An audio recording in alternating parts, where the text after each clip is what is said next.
I hope you're doing well. I hope you're doing great because today we're talking about probably one of the most debated discussions with regards to Red Dead Redemption 2 and whether or not Arthur Morgan was actually redeemed. Of course, the simple answer would be to take things at surface value and say that yes, he was. After all, that's the name of the title and the point of the game. That's the entire theme for the game and for other characters, not just Arthur himself. However, I don't believe it's that cut and dry. Then again, neither's the very idea of redemption. Before even diving into the game, let's actually break down what redemption truly is, and before that, let me just establish that redemption is a bit of a subjective topic. I have my own ideas of what can be redeemed and what can't be forgiven, and that may change person to person. I'll try and remain as objective as possible, but again, keep in mind that redemption is inherently a subjective thing.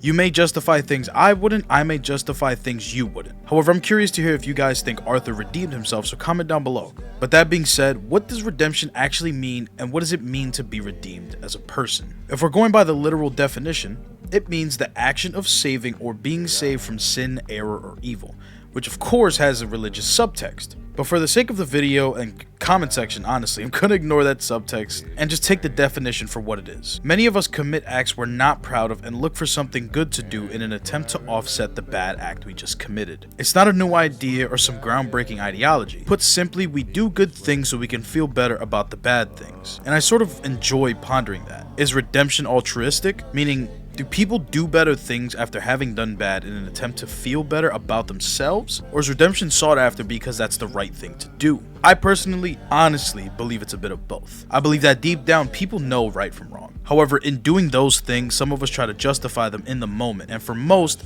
that's not always enough. There's this sense of responsibility to do more and be better because of everything we've done. For all the bad we've done in the world, we have to do enough good so that it works out in the end. On the other hand, and maybe in the case of Arthur Morgan, people have an innate need to help others. Not because it feels better for themselves, but because it's going to improve the livelihood of someone else. And now we discuss something that's honestly even more subjective. What does it mean to be redeemed? Well, again, textbook definition would be someone committing good acts to offset their bad ones. Simple, right?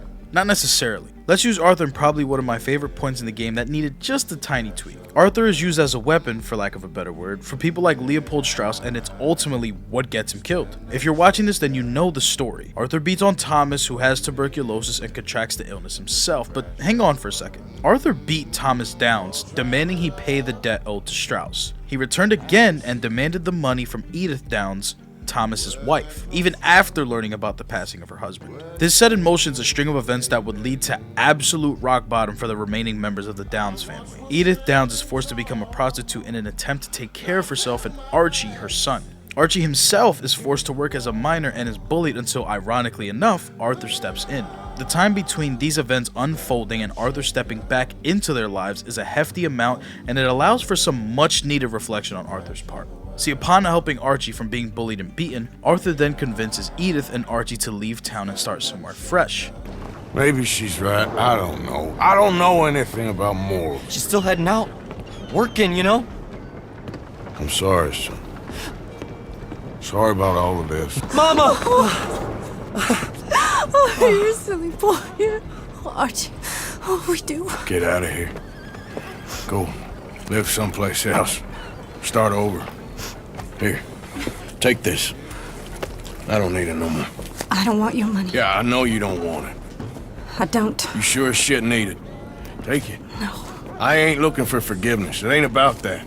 Don't forgive me. Just take the money and get out of here. Please. I know I ruined your life. I suffer for it every day. But don't let yourself get killed for pride. I seen it kill too many folk. Don't say anything. Don't thank me. Just take the money and pack your bags. That's all I gotta say. Thank you, Mr. Morgan. I said don't thank me. Get out of here. Please.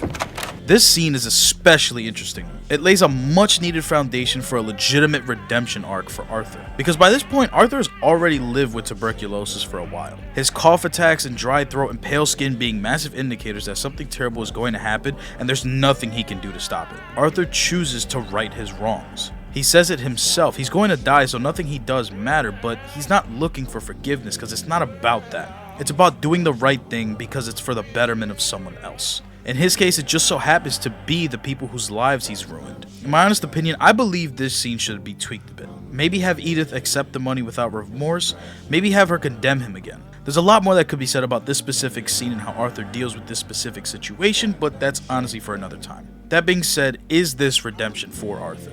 Helping the family that's ultimately the reason you're gonna die?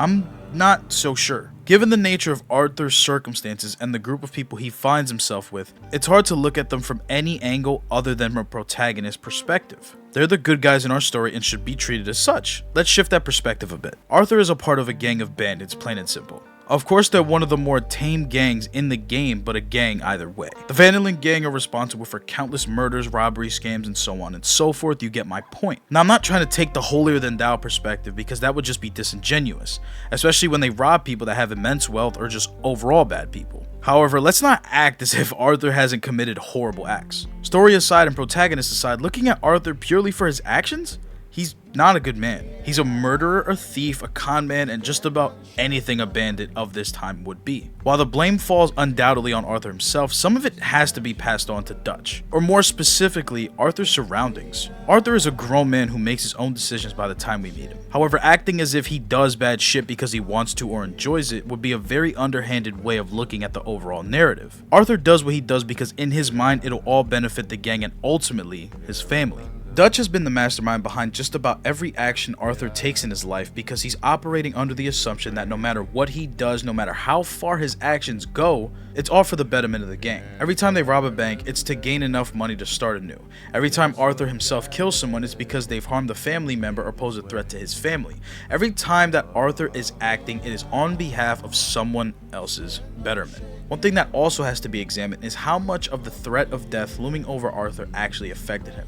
Does Arthur living on a clock make him want to fix things? This is where things become even more gray than this entire video. The threat of death looming over anybody is probably the one thing that can make them susceptible to do just about anything. If we're told we're going to die and that doing this one thing can fix everything, would you not do everything in your power to do that one thing? In Arthur's case, he unfortunately doesn't have that one thing. So what exactly does he have to lose? Well, there's some implication sprinkled throughout the story that Arthur is a religious man. Maybe not a devout Christian, but at the very least he believes in something divine. Arthur more than likely understands that should something be waiting for him on the other side, it's not going to be welcoming. He even jokes about this very thing with Edith Downs. Now, I'm real sorry about the way things turned out, but he had a choice. Ain't my fault about the way the world is. He didn't have a choice.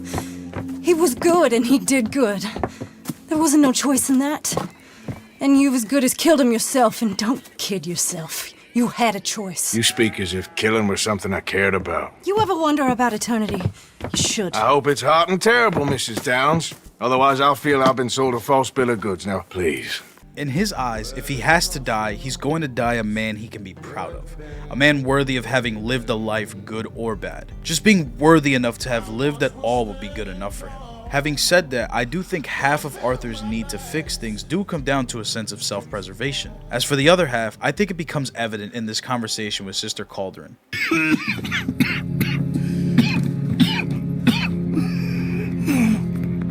What's wrong?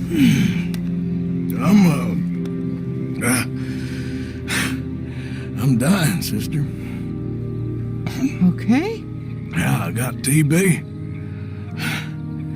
I got it. Beating a man to death for a few bucks. I've lived a bad life, sister. We've all lived bad lives, Mr. Morgan. We all sin. But I know you. You don't know me. Forgive me, but that's the problem. You don't know you. What do you mean? I don't know, but whenever we happen to meet, you're always helping people and smiling. I had a son. He passed away. I had a girl who loved me. I threw that away. My mama died when I was a kid. And my daddy, well, I watched him die. And it weren't soon enough. My husband died a long time ago. Life is full of pain. But there is also love and beauty. What am I gonna do now? Be grateful that for the first time, you see your life clearly. Sure. Perhaps you could help somebody. Helping makes you really happy. But I still don't believe in nothing. Often, neither do I. But then I meet someone like you, and everything makes sense. You're too smart for me, sister. I guess I'm afraid. There is nothing to be afraid of, Mr. Morgan.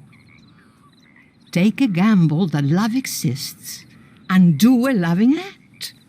All aboard? I legitimately believe that this is the first time Arthur truly begins to think and act entirely autonomous and separate from Dutch. While he says he believes in nothing, he holds some belief in needing to do good because it's right, but Sister gives him a true sense of direction, taking a gamble and believing in the idea that love exists, that people can be good and Arthur himself is capable of good. Arthur takes this and in my opinion truly begins to fly with this ideology. So how does this man redeem himself? What does it mean for him to be redeemed? Is he actually redeemed by the end of the story? Arthur takes the correct steps to redeem himself, plain and simple. He begins taking accountability for the things he's done no matter the reason he used to justify it to himself. To be redeemed would mean that Arthur has made amends with his wrongdoings and faults. I believe that to some degree, he has. He made amends with probably the only people in this story that have any sort of significance. But you're here for the title and reason of this video, so if you ask me for my genuine opinion, I do not believe Arthur is redeemed by the end of this story, but that also doesn't matter. Arthur has done a lot of terrible shit that he could probably spend the rest of his life fixing had it not been cut short, and he'd still probably have a lot to make up for. But it doesn't matter because of one very simple line from Arthur that he says at the end of his life. John made it. He's the only one. The rest of us...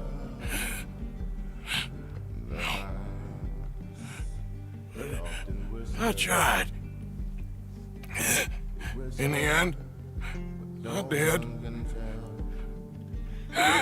To me, it's as simple as that. I can respect that. A bad man having died trying to pick up the pieces of his life. To me, the only way someone can be redeemed and the only way that matters is if they themselves understand that they tried. Again, the first steps on that path to redemption is taking accountability for what you've done. Once you've done that, you truly understand that you need to make things right. That way of thinking is simply unbreakable to me. You believe all you've done is commit wrongdoings and you want to correct that. As long as you understand that you've tried and believe in your heart that you did, that is all that's going to matter. Accepting what it is you've done and having the need to change is redemption. While objectively, I don't believe he redeemed himself, Arthur died in his heart, mind, and soul, a man redeemed. I've spent a while trying to figure out a way to talk about this game separate from Cyberpunk, considering that's what gets my channel the traction, so I'm glad I finally figured out the angle that works best for me to actually tackle this insane narrative, honestly. Red Dead Redemption 2 will forever stick out in my mind as the greatest story ever told, and there's very few things that could ever change my mind on that. I'd love to talk more about this game, and I probably will when I find a new angle to start a new essay, but until then, thank you for watching this far, and I'm intrigued to hear what you guys believe. Did Arthur redeem himself or did he fall short? I hope you enjoyed, subscribe, take care of yourself and one another. Peace.